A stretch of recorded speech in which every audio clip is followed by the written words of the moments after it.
Everybody, I'm going to be reading going to do a read along series on a very important book that was written in 2007, which is called Pentagon 9/11. The preface of the book comes from the Department of the Defense, which undertook preparation of the history of the September 11 attacks at the Pentagon. And this came at the suggestion of Brigadier General John Brown, who's the director of the U.S. Army Center of the U.S. Army Center of Military History. The Office of the Secretary of Defense Historical Office initiated the project as a defense historical study, which was basically a joint endeavor on behalf of the Department of Defense at the request of the director of the Naval Historical Center. The Office of the Secretary of Defense Historian, which assigned responsibility for the preparation of the study to the Naval Historical Center, which at the end gave us this magnificent book, which was co-authored by a number of people, Alfred Goldberg, Sarandis Papadoulos, Diane Putney, Nancy Burlage, and Rebecca Welch. And it was published in, I think it was the spring of 2007. I don't know the date, actually. In the book, it basically says just 2007 was published. And it was a 5-year study of all the evidence, analytical, eyewitness, technical, and physical evidence that was involved with this magnificent work. And what I'm going to be doing is, this is going to be a long series. This is going to be probably the most technical series at the Pentagon outside of Wayne Coste's brilliant 5-hour series about the Pentagon that you could find on YouTube, which was a magnificent source itself. I will actually link it in the description, which I think is the best series regarding all the technical details of the Pentagon. Because unfortunately, the Pentagon is still a divisive issue within the fringe element of the truther community. What I'm going to do is going to read certain pages of the book and talk about, it's going to talk about the history of the Pentagon Renovation Project, the building, and of course the attacks in fuller detail over the course of probably the next couple of months, because this is a really huge deep dive. I think it's important to talk about, and also it's quite a history, and it's probably the most comprehensive history that we have in historical record, and nobody really talks about it. So I'm going to do a read along with you. I think it's better than just hearing my voice. You can see my ugly face, I guess, whatever. So yeah, let's read along together, right? So this is going to be chapter 1, Target the Pentagon. I'm not going to read the whole chapter. I'm going to read subsections of the chapter. And this subsection is called the building. And I'll make it bigger just so that everybody can read it and everybody can see, right? Oh, I can't fully. All right, this is good. I hope so. Knowledge of the building, knowledge of the purpose, design, and construction of the Pentagon is requisite to understanding the deadly effect of the September 11 attack. The original conception of the huge structure in the summer of 1941 derived from the urgent need for a space to house the rapidly expanding War Department headquarters in Washington.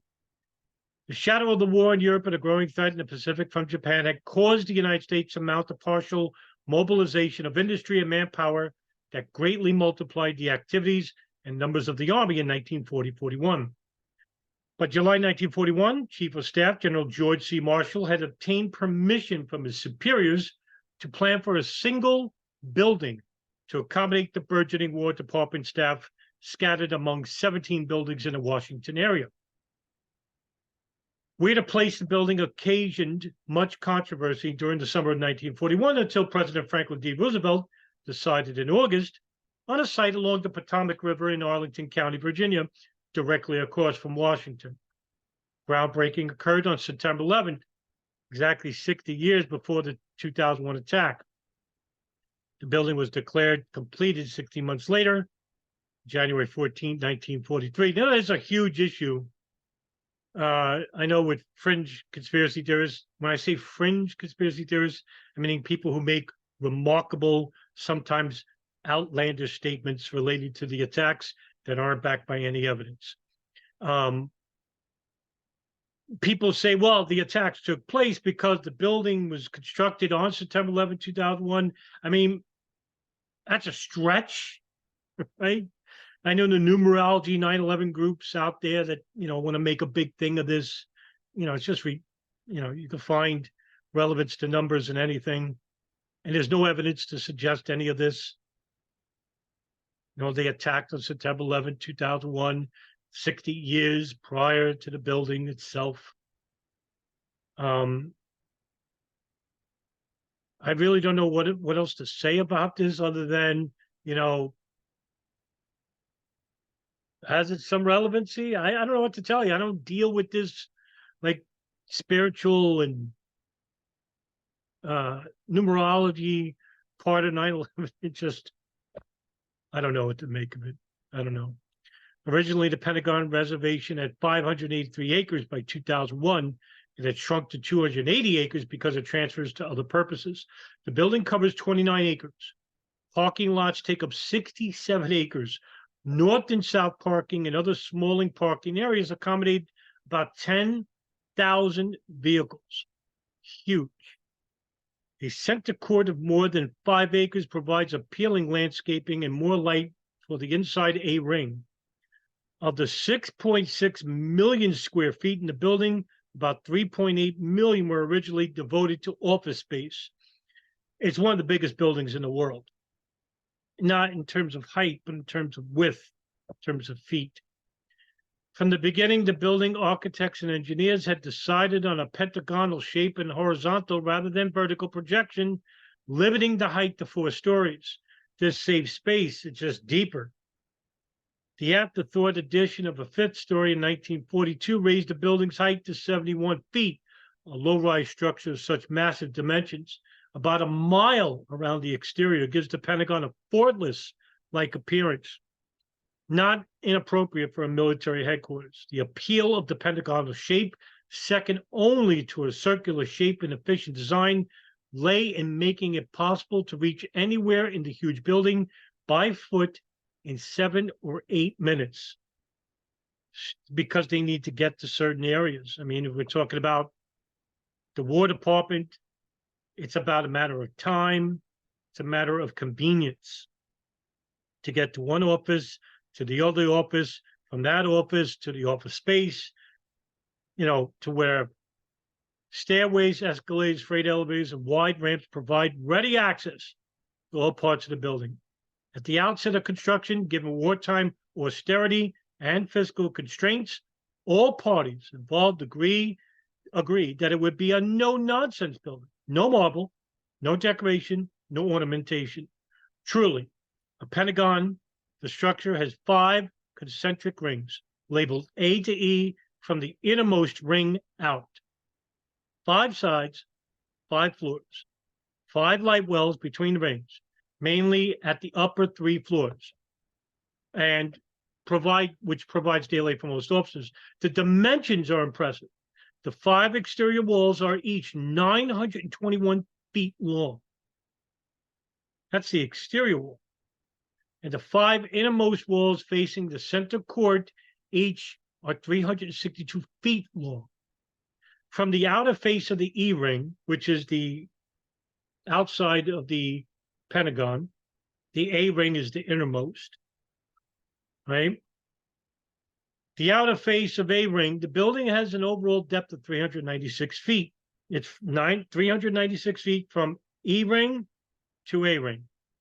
The roofs are concrete and flat, except for those over the more visible A and E rings and the 10 radical corridors, which are sloped and covered with each slate tiles. Outermost walls are faced with limestone and backed with reinforced 9-inch brick. Inner ring walls are of 10-inch architectural concrete. The building rests on more than 41,000 concrete piles, ranging from 27 feet to 45 feet in height, that support an equal number of columns reaching to the roof The building structural framework, floors and columns, is made in reinforced concrete. Now, what a lot of people tend to make the mistake is that they think the Pentagon layered in rings. That's not the case.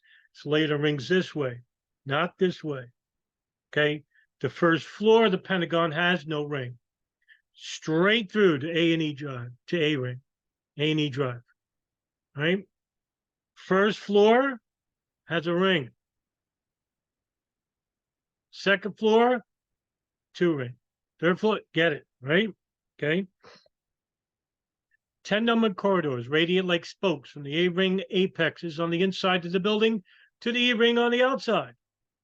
These wide corridors and narrow ones running through the middle of the rings provide 17.5 miles of hallways.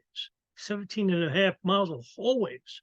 The 5 rings are each 50 feet deep, separated by 30-foot gaps known as light wells, except for a 40-foot wide roadway, the A&E Drive, running through the light well between the B and C rings. That provides access for vehicles to the center court from the outside of the building through tunnels at either end. In much of the building on the first and second floors, there are no light courts between C, D, and E rings, so that office space is contiguous from the E ring through the C ring. The 5 exterior apexes are at the centers of the 5 wedges. The 5 rings are segmented by expansion joints at 4 locations evenly spaced around the structure. Remember what I said? Where load-bearing partitions are not present, non-bearing partitions separate offices. The 5 interior apexes at the A ring have exits to the center court at the first and second floor levels. The building's 5-digit numbering system indicate the floor, the ring, a letter, the corridor, and a specific room. Thus, 2E460 in the direct path of the crash is on the second floor, E ring, near corridor 4. E ring being the outside, right? The Pentagon Department of Defense workforce, numbering more than 30,000 military and civilians during World War II and the Korean War, had diminished to fewer than 22,000 people, more than half civilian, in 1998. After renovation work on Wedge 1 began in 1998, that's when the Pentagon renovation project started under Lee Evey, the building's Department of Defense population declined still further to about 18,000, where it stood on September 11, 2001. Built originally for the War Department, the Pentagon eventually came to include the major headquarters components of the Department of Defense after its establishment in 1947. The Office of the Secretary of Defense, the OSD, and the 3 military departments, the Army, Navy, and Air Force. The Marine Corps headquarters did not join the other 3 services in the building until about 1996. Accordingly, all of the most senior officials at the Defense Department had their offices in the Pentagon. The Secretary of Defense, the secretaries of the 3 military departments, the Joint Chiefs of Staff, and the numerous high-ranking civilian and military officials who support them. In 1989, approaching the half-century mark, the Pentagon's historical importance and architectural merit received recognition by placement on the National Register of Historical Places. By that time, it had also become apparent that the aging building urgently needed to be thoroughly renovated and made more secure. It is an older building, of course. Concern about the vulnerability of the structure had for some time engaged the attention of responsible officials. There have been security incidents as long ago as the 1960s. On 2 occasions, bombs planted in the building by unknown persons had exploded but caused little damage and no casualties. I never knew that. The growing terrorist threat in the 1980s and 90s had led to a number of security improvements both inside and outside the buildings. Of course, this is the growing threat of right-wing fundamentalist terrorism, and not talking about Arab fundamentalism. I'm talking about right-wing apolitical nationalist ideology. What happened in the 90s? The bombing of the Alfred P. Murrah building, the bombing of the World Trade Center, and all across across parts of the world, you had the barracks bombing in Beirut and the Khobar Towers bombing in Saudi Arabia. Structure's major deficiencies, as reported to Congress, centered on materials and engineering system failures, fire protection and safety shortcomings, lack of technological modernization, and inadequate security. Of course, just like the World Trade Center, inadequate security. Well, there's inadequate security at the Pentagon. Yeah, and for years, you have, the fringe part of the truth movement claiming that this is the most secure building in the world. It's actually not. I lived in Vegas, for example. There are more cameras on a casino than there is on the Pentagon. There's actually more security at a casino than there is at the Pentagon. That's where the money is at, right? Ain't no money at the Pentagon. During its 50 years of existence, the original building systems had never been replaced or significantly improved, of course, because all the money went to the War Department. Right? We don't have money for upgrades. We don't have money for security, but we do have money to send missiles to bomb your city in the Middle East. We do have money for bullets and tanks and jeeps and whatnot, and healthcare for the soldiers that are currently killing you. But as for building redesign, a renovation project, or for security, we don't have money for that. It's the backwards thinking of these people. It makes sense. Consequently, all systems, heating, ventilation, and air conditioning, plumbing, electricity, and telecommunications require replacement and modernization to bring the building up to code. Because before 1990, and we're talking about 1941, so 40, 41, 50 years, they didn't think about modernization, right? Well, the hell with the leaks, the hell with the electrical equipment. We need money for armaments. The 17.5 miles of corridors and 100,000 miles of telephone cables indicate the scale of the renovation task. Some parts of the ground support basement floors between the piles had settled as much as 12 inches. Major structural modifications to the piles supporting foundation were required to create more usable space by enlarging the mezzanine floor to cover most of the basement. A huge, huge building. And a lot of people don't realize it goes underground. Windows, both basement and double hung, were generally in disrepair and badly in need of replacement, right? I'm not going to show you. This is the picture, right? There's a picture before the attack. This is where the attack happened. This is the West Wing. Wedge 1, this is called. Wedge 5, 4, 3, 2. This was the last wedge to be renovated. There's the heliport, and blow it up a little bit. This is the where the I'm losing my momentary lapse of reason here. This is where the fire department is for the Pentagon. It's also the where that one individual worked that talked about seeing the plane crash into the building. I forget his name. Forbes, I think, or Scott something. I'm not too sure. I forgot his name. Hogan. That's right. His name is Hogan. I forgot his first name. And this is where the fire truck was at, right here. And this is also the like the traffic control for the helicopters, for the heliport. I'm sorry, the fire issue is here, and also the traffic the traffic control for the heliport. And over here, right over here, is the security gate, which captured the explosion of the attack. You can see how far it is. That's how far it was. So it can only capture. There was only two videos of it, but yeah, that's what we got there. So technical elements, windows, doors, doorways in the building facade, concrete and limestone, which show cracks and spalling, required comprehensive size overhaul. Removal of hazardous materials, especially asbestos, well, that sounds familiar, right? Was another imperative. Moreover, the building did not incorporate modern fire and safety features. Hey, just like the World Trade Center, right? Moreover, the building did not incorporate modern fire and safety features. Finally, the machinery housed in the heating and refrigeration plant, a separate building nearby, had become obsolete. This long bill of particulars underscored the need for a total renovation of the Pentagon, right?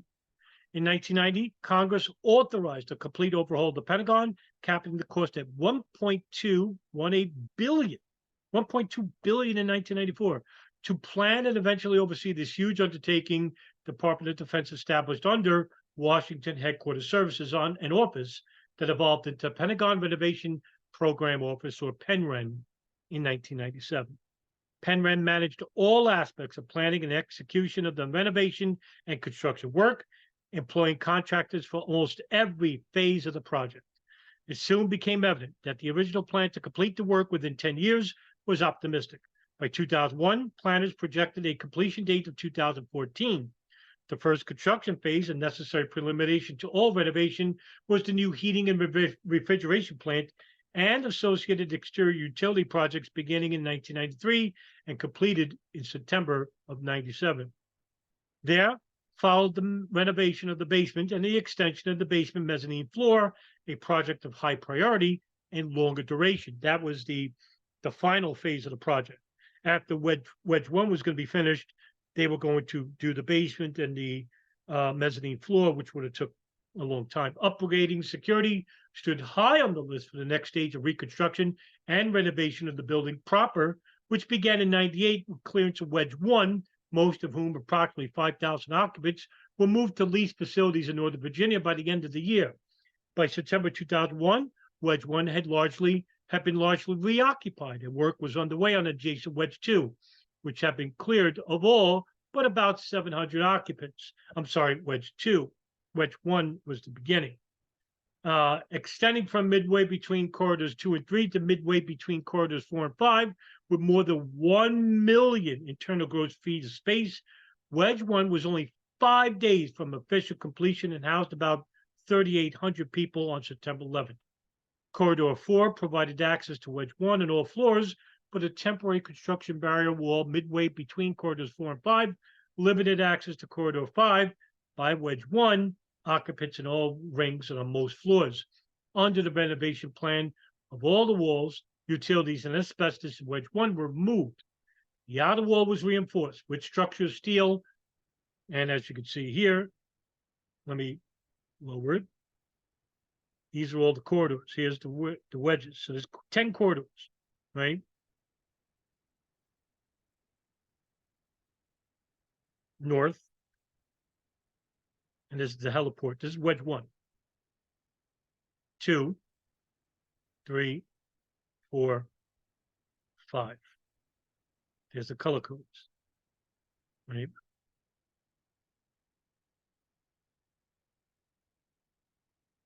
The building's windows indeed required special attention. Analysis of attacks in large structures elsewhere bore out the flying glass from blast-shattered windows, which caused many casualties, including deaths. This is actually 60 Minutes did an episode about the Pentagon renovation program, which was based on the bombing of the Alfred P. Murrah building in Oklahoma City, in which the bombing led to people, sitting in offices next to windows, which caused a lot of buildings to be shredded, even outside of the building. And so the Pentagon wanted to reinforce the windows, all the windows of the Pentagon, with blast-resistant windows. The Pentagon's original, and of course, analysis of the attacks in large structures elsewhere brought flying glass and blast-shattered windows, caused many casualties, including deaths. The Pentagon's original 7,748, mostly casement-type windows, varying in size from 5 and 6 to 6 and 6 by 7, offered no resistance to blast-generated fragmentation. Reinforcing the windows on the outside of the E-ring and the A-ring would diminish the blast and fragmentation effects of exterior explosions. Now, to the people who want to talk about, why didn't the E-rings windows on the third or the fourth floors break out? The plane crashed there because they were designed to withstand a bomb. So you had the plane crashing into the first floor. There's no windows on the first floor because the first floor is totally destroyed. Parts of the second floor, windows were destroyed, but some windows even survived. Not talk about the impact area. We talk about the areas outside the impact, outside of the plane. You can see the little head of the plane on the second floor. The entire first floor is destroyed. You can see the damage of the wings before the structure even falls. Reinforcing the windows on the outside of the A&E ring would diminish the blast and fragmentation of exterior explosions. New windows for the E-ring, same size as their predecessors, but with glass 1.5 inches thick and weighing more than a ton apiece. A ton. Glass 1.5 inches thick, weighing a ton, were welded into special tubular steel frameworks. On September 11th, many survived the blast. Long regarded as a physical security risk, the extensive Southside loading dock for truck deliveries was replaced in August 2000 by a new 250,000 square foot remote delivery facility adjacent to North Parking, some hundreds of yards from the Pentagon. Named for David Cook, a longtime Department of Defense administrator, popularly known as the mayor of the Pentagon, and familiar to all as Doc, the RDF, the remote delivery facility, was linked to the Pentagon by tunnel in February 2002, permitting unloading of large vehicles at a safe distance from the building. After deliveries were x-rayed, goods came into the Pentagon by electric-powered carts via the tunnel. Built largely for security reasons, 2 new pedestrian bridges at the south side of the Pentagon entryways into corridors 2 and 3 at the second floor level provided massive barriers separating vehicular and pedestrian traffic. While security concerns received increasing attention as renovation progressed, the measures planned, underway, or instituted could neither anticipate nor fully defend against the powerful attack that came on September 11, 2001. Indeed, it is difficult to see how any realistic physical damages to the Pentagon could have deflected or greatly diminished the effects of the attack. At the end of this subsection of the chapter. And what I'll do is I'll keep reading subsections of the chapter, of each chapter, instead of reading whole chapters, which will be a longer video, which will be an easier video to watch and listen to for you, the viewer or the reader or the listener, in which I'm grateful that you paid attention to. And of course, what this series is about is basically giving you a historical rundown about the facts and evidence of what took place at the Pentagon on September 11, 2001, in a much more expansive manner, and a much more historical manner too. So you're not going to get just what I'm reading with you. I'm also going to elucidate information in between while reading the subsections of the chapters for you, in which I'm hoping that you'll do your due diligence and research about what is being said in this video and what I'm saying is factually correct, because that's how we're all going to learn. And in order to,